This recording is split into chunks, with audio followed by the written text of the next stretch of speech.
नमस्कार, news 24 express में आप सभी का स्वागत है। आपके साथ मैं हूं आस्था श्रीवास्तव। इसी के साथ बढ़ते हैं अब खबरों की ओर। सिलवानी एसडीएम को क्षेत्र के किसानों ने ज्ञापन सौंपकर बीमा करवाने और सोयाबीन का मुआवजा देने की मांग की है। सिलवानी क्षेत्र के अंतर्गत आने वाले गांव सिंहपुरी, देवरी, गाडरवाड़ा, पटना, सेजपुरी और चेहरा ग्रामों के किसानों ने एसडीएम संघमित्रा बौद्ध को ज्ञापन देकर मांग की है कि उक्त ग्रामों में सोयाबीन की फसल में पीला मौजिक रोग लगने के कारण सोयाबीन पीला पड़ गया और पूरा सोयाबीन बजुआ हो गया, जिससे फसल नष्ट हो गई है। सोयाबीन को बुआई के समय से ही सोयाबीन की बीमा के लिए कहा जा रहा है, लेकिन कर्मचारियों के द्वारा कहा जा रहा है कि इन ग्रामों में धान की बुआई अधिकृत है, इसलिए सोयाबीन का बीमा नहीं हो सकता। सिलवानी से चंद्रभान राजपूत की रिपोर्ट। मुरैना आगमन पर केंद्रीय मंत्री नरेंद्र सिंह तोमर और प्रदेश अध्यक्ष बीडी शर्मा के साथ मुरैना जिले के प्रथम नगर आगमन पर युवा कुशवाहा महासभा के जिलाध्यक्ष रवि कुशवाहा द्वारा हजारों कार्यकर्ताओं के साथ ऐतिहासिक स्वागत Gwalior road toll tax barrier पर किया गया, जिसमें युवा बीजेपी के कई बीजेपी कार्यकर्ता और पदाधिकारी मौजूद रहे। मुरैना से भूरा कुशवाहा की रिपोर्ट। पूर्वी चंपारण जिले के घोड़ा सहन थाना क्षेत्र के लेन बसवरिया शमशान घाट के बगल से एक अज्ञात युवक का शव बरामद हुआ। लोगों के द्वारा शव के बारे में घोड़ा सहन पुलिस को दी गई। पुलिस तुरंत मौके पर पहुंची और शव को कब्जे में लेकर जांच में जुट गई। पूर्वी चंपारण से न्यूज़ 24 एक्सप्रेस के लिए ब्यूरो रिपोर्ट। रायसेन जिले में अब तक 1207.80 मिलीमीटर वर्षा दर्ज की गई। जिले में आज 68 मिलीमीटर वर्षा दर्ज की गई। जिले में बाढ़ में फंसे 500 से अधिक लोगों को सुरक्षित स्थानों पर पहुंचाया गया। बाढ़ प्रभावित क्षेत्रों में तेजी से राहत और बचाव कार्य किए जा रहे हैं। कलेक्टर उमाशंकर भार्गव और एसपी मोनिका शुक्ला द्वारा राहत और बचाव कार्यों की निगरानी की जा रही है। बाड़ना डैम और बरगी डैम से छोड़े गए पानी और निरंतर वर्षा की वजह से बरेली के निचले इलाकों में बाढ़ और जलभराव की स्थिति बन गई है। रायसेन जिले के मंडीदीप क्षेत्र से बाढ़ में फंसे 170 लोगों को निकाला गया। रायसेन से हरिकांत विश्वकर्मा की रिपोर्ट। पूर्णिया जिले के बनमनखी प्रखंड में कुछ ऐसे भी महादलित गांव हैं जहां पर आज 2 साल बीत जाने के बाद भी रोड का पक्कीकरण नहीं हो पाया। ऐसा ही मामला बनमखनी प्रखंड के महादेवपुर पंचायत वार्ड संख्या 16 का है, जहां सरकारी नियम के अनुसार मुख्यमंत्री ग्राम संपर्क योजना अंतर्गत धनघट्टा पीवीसी नहर से एकत्यरपुरा बुढ़िया रहे का पक्कीकरण रोड का शिलान्यास किया गया था, लेकिन आज 2 साल बीत गए, लेकिन अभी तक इस पर ध्यान नहीं दिया गया। इसकी 16,71,08,292 लागत की राशि भी पास की जा चुकी थी, लेकिन अभी तक ये रोड नहीं बन पाया। हमरा दिक्कत यह छै, ने रोड छै ने कोनो व्यवस्था छै। 16 वार्ड में छियै, कोनो हमरा व्यवस्था नहीं छै। महादेवपुर पंचायत में क्या रोड में तो वोट नहीं। कितना घर है आप लोग का? 200 घर है आप लोग का। महादेवपुर पंचायत में 200 घर है वार्ड में, कोई हमको व्यवस्था नहीं है। इधर जगह नहीं जगह, इसको कोई व्यवस्था नहीं है। कोई व्यवस्था नहीं है, किसको देगा? एक दिन मिट्टी दे दिया, आज तक देखने नहीं आए। हम लोग यहाँ 200 घर महादलित बसे हुए हैं। हम लोगों को किसी भी तरह का रास्ता नहीं है। हम लोग पानी में चलते हैं, तो हम लोग इस बार विचार कर लिए सभी महादलित। दिक्कत यही कि बनमनखी प्रखंड के महादेवपुर पंचायत में लक्ष्मण इंडियन ग्रामीण वितरक, जो कि मेरे एजेंसी रोड 2018 में ही सलियाड़ी निशा मुख्यमंत्री कृष्ण कुमार भारती की थी, है ना, जो कि अभी तक उसका काम पूरा नहीं किया गया, है ना। और मालिक खुद हमको शिकायत करता है तो खुद हमको सिलेंडर जाके मेन रोड पे उठा के पहुंचाना पड़ता है ना। क्या नाम हुआ आपका? मेरा नाम हुआ शंकर तत्मा। पूर्णिया से विक्रम सिंह की रिपोर्ट। मसलिया प्रखंड में इन दिनों दर्जनों गांव के किसान करेले की खेती लगभग 40 एकड़ जमीन में कर रहे हैं, लेकिन इन किसानों को सिंचाई की बेहतर सुविधा नहीं मिल पा रही। हालांकि इस बार फसल तो अच्छी हुई है, लेकिन बाजार नहीं मिल पाने की वजह से उचित मूल्य नहीं मिल पा रहा। किसान 3 महीने से तपती धूप में पसीना बहाकर फसल तैयार कर रहे हैं। मानसून के भरोसे खेती होने के कारण कई बार फसल सिंचाई के अभाव में नष्ट हो जाती है। इसका मुआवजा और बीमा राशि भी किसानों को नहीं मिल पाती। बैजनाथ राय, राजेश राय, आकाश राय, पिंटू राय, राजू राय जैसे कई लोग इस दौरान मौजूद रहे और चापाकल और डीप बोरिंग की मांग किसानों ने की है। हम लोग यहाँ किसान 150 से 200 लगभग है, लेकिन पानी का समस्या सबसे ज़्यादा है।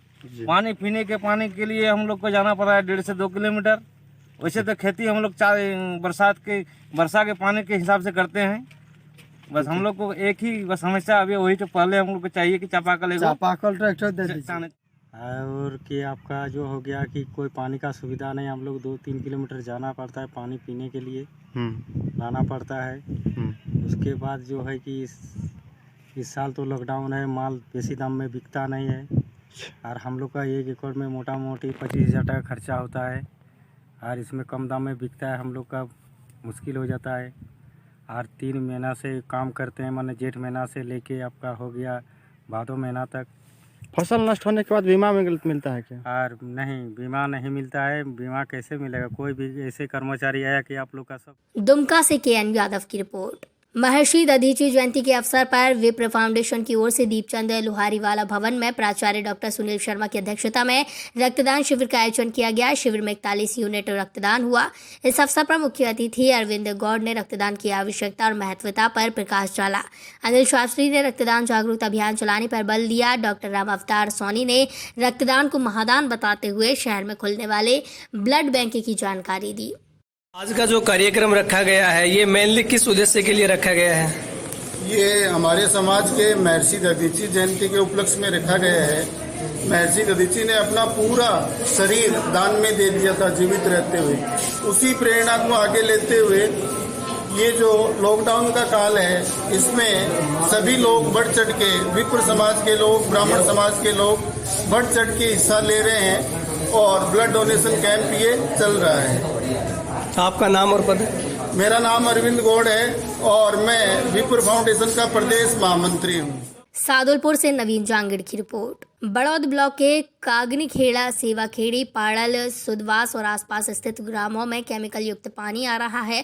ग्रामीणों ने बताया केमिकल मिले पानी के कारण लगातार स्वास्थ्य खराब हो रहा है। एक उद्योगपति पर उसकी जामली की पहाड़ी के नजदीक स्थित जमीन में चोरी छिपे केमिकल डालने का ग्रामीणों ने आरोप लगाया। राजस्व विभाग की तफ्तीश जारी है, तो वहीं पीएचई ने पानी का सैंपल लिया और जल स्रोतों का क्लोरीनेशन किया है। जैसे पानी खराब हो रहा है, जैसे सुनते बराबर में वहीं से एसडीएम साहब को टेलीफोन किया और एसडीएम साहब जैसे ही उन्होंने सिंचाई विभाग को टेलीफोन किया और वो विभाग के कर्मचारी यहाँ आए और सभी किसान का कहना है कि इस फैक्ट्री की वजह से, सभी किसान का कहना है कि फैक्ट्री की वजह से पानी सब खराब हुआ है और इसी फैक्ट्री के ऊपर यदि किसान को इतना नुकसान होता है तो नाले में और कुएं में भी खराब होता है। समस्या ग्रामीण बता रहे हैं, क्या है? ये पानी की समस्या को भी हमने आके देखा है तो इसमें पानी में कुछ ऐसे कोई केमिकल्स मिल गए हैं और चूंकि केमिकल्स मिलने के कारण इस पानी का जो कलर जो चेंज हो गया है, तो लैब में हम इस वाटर सैंपल को टेस्ट करते हैं और टेस्ट करने के उपरांत ही पता चलेगा कि इसमें किस प्रकार का केमिकल्स मिला है।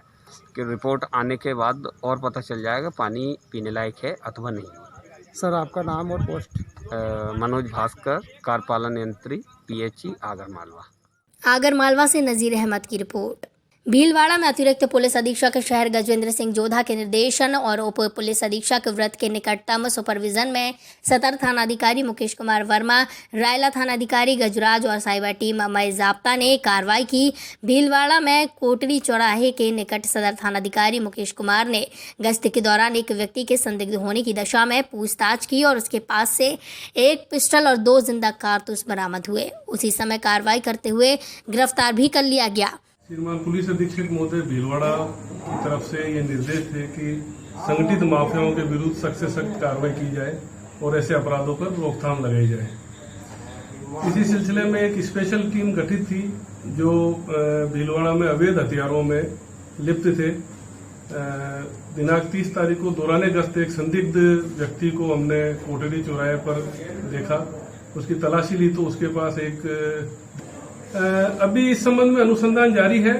प्रारंभिक अपराधियों से पूछताछ के अंदर एक व्यक्ति है जिसके द्वारा मध्य प्रदेश से ये हथियार ला करके यहाँ स्थानीय स्तर पर लोगों को, दौलत सुथार नाम का लड़का है जो एमपी से इन हथियारों को प्राप्त करके यहाँ पर ये स्थानीय स्तर पर लोगों को अवैध हथियार बेचता। भीलवाड़ा से ब्यूरो चीफ धीरज कुमार शर्मा की रिपोर्ट। जनपद कौशाम्बी की थाना सैनी क्षेत्र के अटसराय हाईवे NH 2 पर आ रही आमने सामने ट्रक और रिलायंस टैंकर में भिड़ंत हो गई। आपको बता दें आज सुबह लगभग 7 बजे अटसराय हाईवे NH 2 पर 2 गाड़ियां ट्रक और रिलायंस टैंकर का आमने सामने टक्कर हुई, जिससे ट्रक और रिलायंस टैंकर के आगे का हिस्सा पूरी तरह से टूट गया। वहां मौजूद ग्रामीणों ने एक्सीडेंट की आवाज को सुनकर तुरंत देखा तो इस दौरान खलासी, टैंकर ड्राइवर और ट्रक के अंदर से निकालने का काफ़ी प्रयास किया गया लोगों को, लेकिन टैंकर की खिड़की तोड़कर बाद में ड्राइवर को बाहर निकाला गया। ड्राइवर को काफ़ी चोटें आई हैं इस दौरान। ये जो एक्सीडेंट हुआ है इसके बारे में आप कुछ बताएंगे, कैसे क्या हुआ है? एक्सीडेंट सर जी, गाड़ी इधर से जा रही थी, वो उधर से आई और उसका टायर पंचर हो गया था तो गाड़ी संभल नहीं पाई, भिड़त हो गई आपस में और काफ़ी ज़्यादा भिड़त हुई है। और यहाँ पे मौजूदा में फिलहाल उस समय पर कोई नहीं था, हम जा रहे थे दुकान।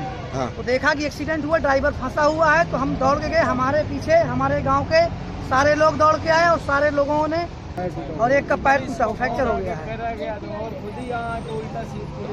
आपका नाम? विकास शर्मा, गाँव हरसराय। कौशाम्बी से ब्यूरो चीफ अनीश अहमद की रिपोर्ट। न्यूज़ 24 एक्सप्रेस में फिलहाल इतना ही। मुझे दीजिए इजाजत। नमस्कार।